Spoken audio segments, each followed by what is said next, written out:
Good morning students. आज मैं class 6 को साइंस पढ़ाऊंगी। हमारे चैप्टर का नाम है सेपरेशन ऑफ सब्सटेंसेस। इसमें हमने पढ़ लिया था सॉलिड लिक्विड मिक्सचर हम पढ़ रहे थे, जब हम सॉलिड और लिक्विड का मिक्सचर करते हैं। तो इसमें हमने क्या पढ़ा था, जब सॉलिड इनसॉल्यूबल हो, जब सॉलिड सब्सटेंस इनसॉल्यूबल हो तो हम सेपरेशन कौन कौन से प्रोसेस से करते हैं। तो हम सबसे पहले हमने पढ़ा था इसमें फिल्टरेशन। हम सेपरेशन फिल्टरेशन से करते हैं। फिल्ट्रेशन मैंने आपको पढ़ा दिया था लास्ट वीडियो में। और हम सेडिमेंटेशन से भी करते हैं। सेडिमेंटेशन एंड डिकेंटेशन से करते हैं।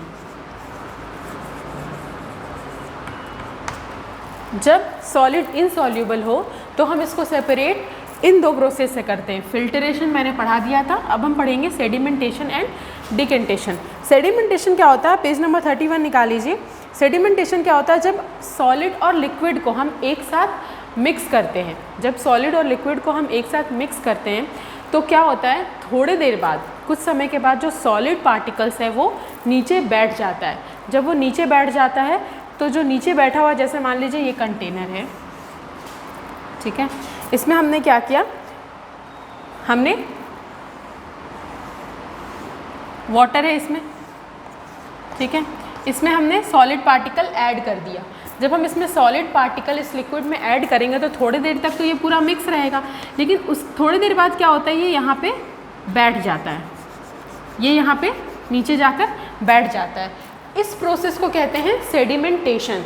जब सॉलिड पार्टिकल्स नीचे जाकर जमा हो जाए, बैठ जाए, तो इस प्रोसेस को कहते हैं सेडिमेंटेशन। और ये जो बैठा हुआ ये जो सॉलिड पार्टिकल है, इसे बोलते हैं हम सेडिमेंट। इसे क्या बोलते हैं हम, सेडिमेंट, ठीक है। अब जो ऊपर का जो लिक्विड लेयर है, जो ये लिक्विड लेयर है, ये क्या हुआ, प्योर हो गया। जब सॉलिड सब्सटेंस नीचे बैठ गया तो जो ऊपर का जो लिक्विड पोर्शन है, लिक्विड जो मटेरियल बचा, वो क्या हो जाता है, प्योर हो जाता है। जब ये प्योर हो जाता है और एकदम एज क्लियर एज पार्टिकल जब सेटल डाउन होता है तो ये एकदम क्लियर दिखने लगता है।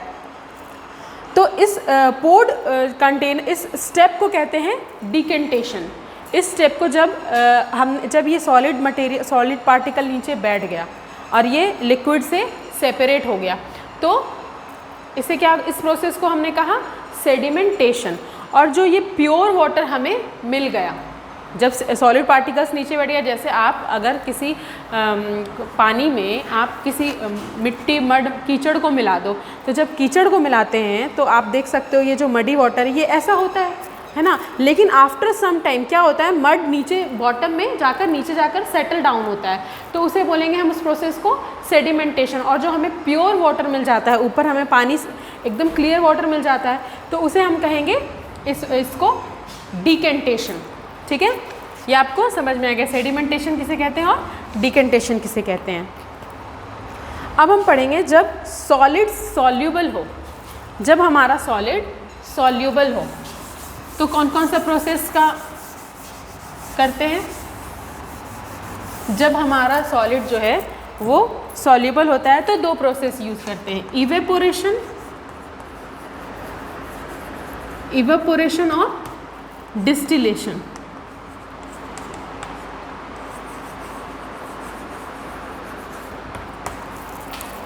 इवेपोरेशन और डिस्टिलेशन। अब इवेपोरेशन में क्या होता है, जब लिक्विड पार्टिकल गैसियस फॉर्म में बन जाए तो उसे बोलते हैं इवेपोरेशन।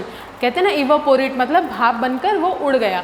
जब हम पानी को गर्म करते हैं और जब बहुत ज़्यादा गर्म करते हैं, हीट ज़्यादा देते हैं, तो वो क्या होता है, इवेपोरेट होने लगता है। वो धीरे धीरे जो पानी का लेवल है वो कम होने लगता है, मतलब कि वो गैस फॉर्म में उड़ गया, उसे कहते हैं इवेपोरेशन। जैसे आपने देखा होगा गर्मियों के दिन में पानी सूख जाते हैं, क्या होता है, गर्मी, धूप बहुत तेज़ होती है, पानी आप बाहर कंटेनर में भी रखो तो वो पानी का जो लेवल है वो नीचे चला जाता है। वो क्या हो जाता है, गर्मी की वजह से, हीट की वजह से वो इवेपोरेट हो जाता है। तो जब सॉलिड सॉल्यूबल हो तो हम क्या करते हैं, इवेपोरेशन का यूज़ करते हैं, ठीक है। अब सेकेंड क्या है, डिस्टिलेशन। इवेपोरेशन में आप ये है एग्जाम्पल है, जैसे आप देख सकते हैं, पेज नंबर 32 निकालिए। हम एक सॉल्ट सॉल्यूशन ले लेते हैं बाउल में। एक बाउल में हमने सॉल्ट सॉल्यूशन ले लिया, ठीक है। सॉल्ट सॉल्यूशन ले लिया इसमें। तो क्या होता है जब हम पानी को गर्म करना शुरू करते हैं, सॉल्ट सॉल्यूशन मतलब इसमें हमने पानी ले लिया और नमक ले लिया और इसको हमने हीट कर दिया, ठीक है, इसको हमने हीट कर दिया। तो क्या होता है कि जो पानी है वो इवापोरेट हो जाता है, जो लिक्विड है वो इवापोरेट हो जाता है और जो साल्ट है वो जाकर नीचे सेटल डाउन हो जाता है। तो ये सेपरेट हो गया, ठीक है। अब हम पढ़ेंगे डिस्टिलेशन। डिस्टिलेशन क्या होता है? डिस्टिलेशन प्रोसेस में जब इवापोरेशन और कंडेंसेशन एक साथ हो, इवापोरेशन हमने पढ़ लिया, डिस्टिलेशन में क्या होता है जब इवापोरेशन और कंडेंसेशन एक साथ हो। इवापोरेशन में हमने क्या पढ़ा, लिक्विड को गैसेस फॉर्म में, जब लिक्विड जब गैसेस फॉर्म में आ जाता है तो उस प्रोसेस को कहते हैं इवापोरेशन। और कंडेंसेशन क्या होता है, कंडेंसेशन में मान लीजिए एकदम ठंडा पानी है, बिल्कुल कोल्ड वाटर है, जैसे आप कहते हैं ना फ्रिज से निकाल कर जब हम वाटर बाहर रखते हैं, बॉटल बाहर रखते हैं, तो क्या होता है वो उसकी जो सतह है, उसकी जो ऊपर की ऊपरी सतह है बॉटल के ऊपर में छोटी छोटी बूंदें बन जाती हैं, उस प्रोसेस को कहते हैं कंडेंसेशन। क्या होता है जब ठंडा चीज़ कोई गर्म के संपर्क में आता है तो वो जो छोटी छोटी बूंद बन जाती है उस प्रोसेस को कहते हैं कंडेंसेशन। तो डिस्टिलेशन में क्या होता है, कंडेंसेशन और इवापोरेशन एक एक करके शुरू होते हैं। अब जैसे आप देख सकते हैं डिस्टिलेशन में क्या हुआ कि हम सॉल्यूशन को बहुत इतना गर्म करते हैं जब तक वो इवापोरेट नहीं हो। और ये आप पेज नंबर 33 में ये देखिए, ये जो एक्सपेरिमेंट दिया गया है ये डिस्टिलेशन प्रोसेस है। यहाँ पे क्या हुआ, यहाँ पे एक बर्नर लगा दिया गया है, बर्नर में यहाँ पे एक मिक्सचर है, ये मिक्सचर है, ठीक है, और यहाँ पे ऊपर में थर्मोमीटर लगा दिया गया है और इस फ्लास्क को बंद कर दिया गया है और यहाँ से एक इनलेट आउटलेट बाहर निकाला गया है ताकि जो हम इसको गर्म कर रहे हैं वो इवापोरेट ना होकर कंडेंस होकर इधर आ जाए, ठीक है। यहाँ पे हमें क्या मिलेगा, डिस्टिल्ड वाटर मिलेगा।